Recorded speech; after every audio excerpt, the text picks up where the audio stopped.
Bonjour à tous, c'est Claire, bienvenue dans cette vidéo où je vais vous présenter le coffret Le Tarot des Amoureux de Jen Lyle, qui est un coffret avec 78 cartes. Il y a un coffret qui existait avant avec juste les 22 arcanes majeures, mais là elle a étendu donc aux 78, à 78 cartes. Donc dans ce coffret on a un très gros livre et on a les cartes qui sont étalées comme ça en trois tas.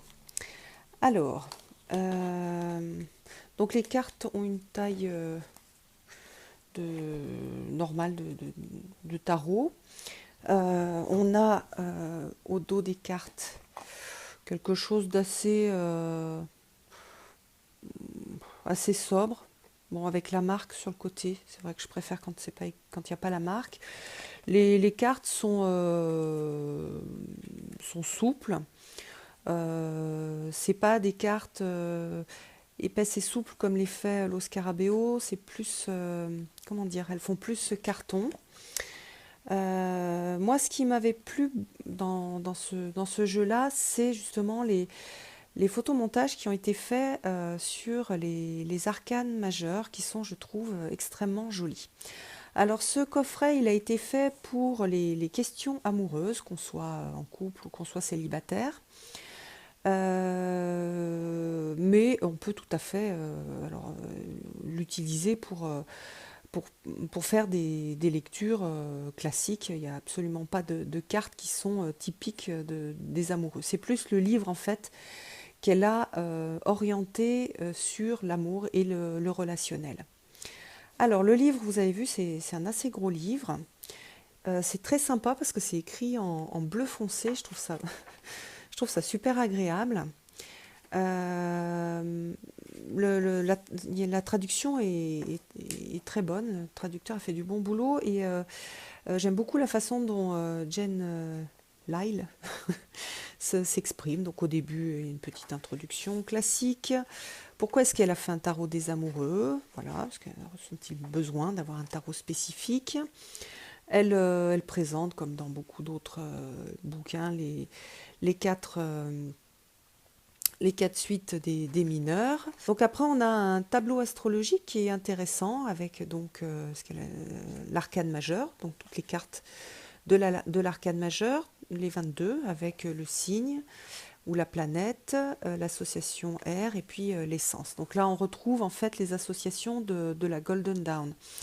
Vous allez voir après, les cartes, les mineurs ne sont pas illustrées avec une scène comme dans les Rider-Waite, mais par contre on a les significations des Rider-Waite.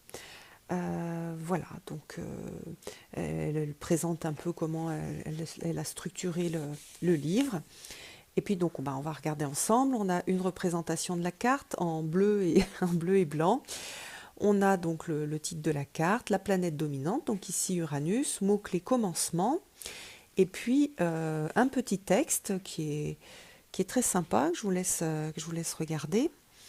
Le lien avec Uranus.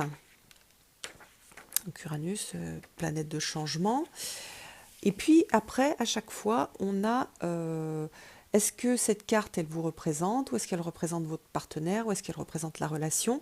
Donc par exemple là, à propos de vous, il y a le don, donc le côté positif de la carte, l'épreuve, le côté négatif, en fonction de où la carte se situe dans le tirage.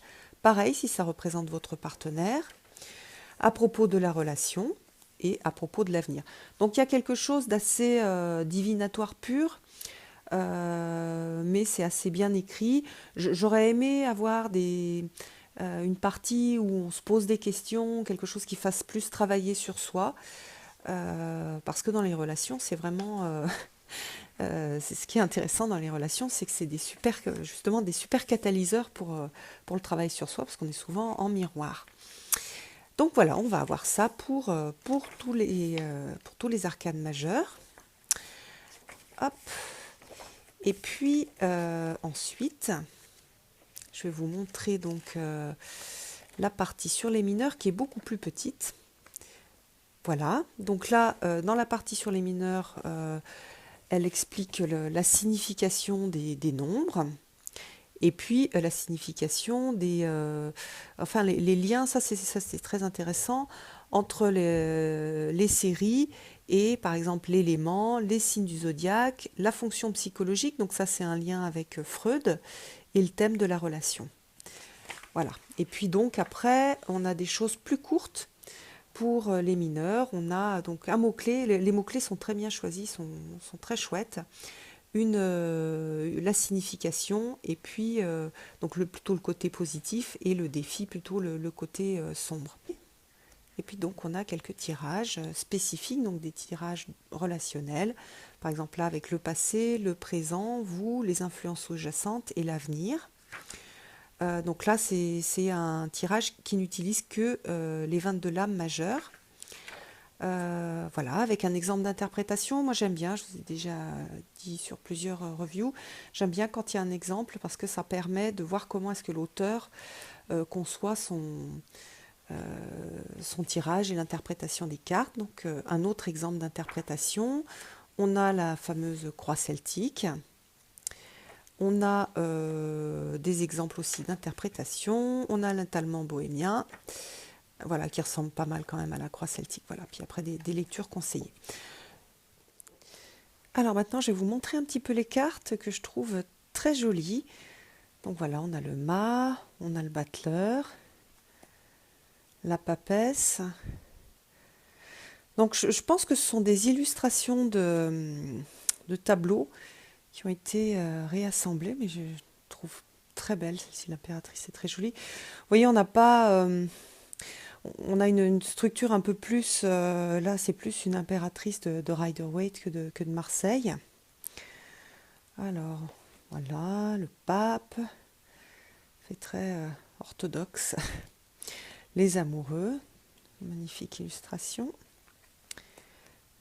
Voilà le chariot, la force,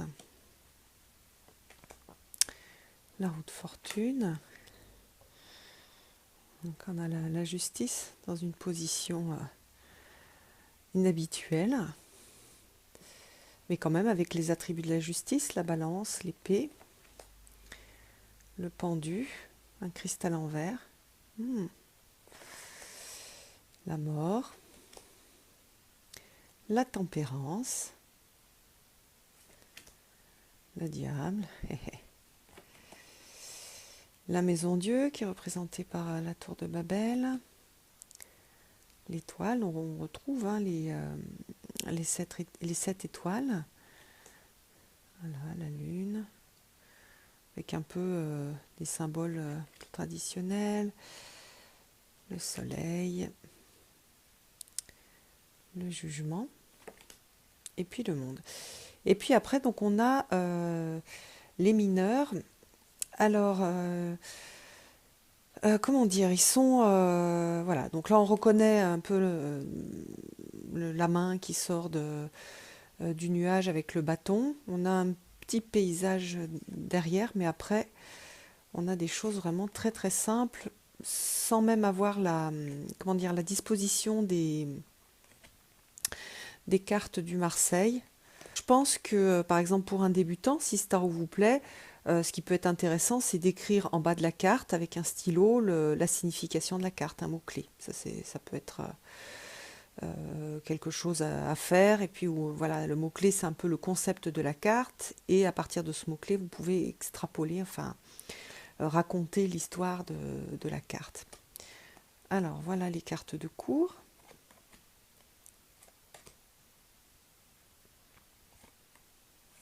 Voilà, pareil pour les coupes, hein, voilà.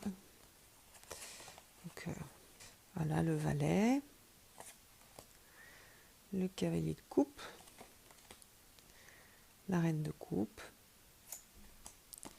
et le roi de coupe. J'aime bien la sobriété du roi de coupe, j'aime bien quand il est représenté comme ça.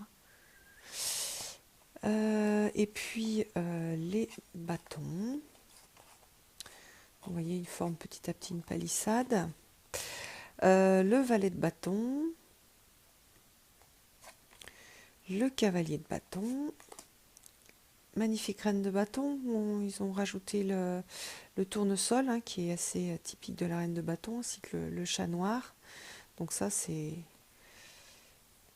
C'est vrai que c'est une reine de bâton qui ressemble bien à la reine du rider. Roi de bâton, et puis voilà les deniers avec le pentagramme dessus.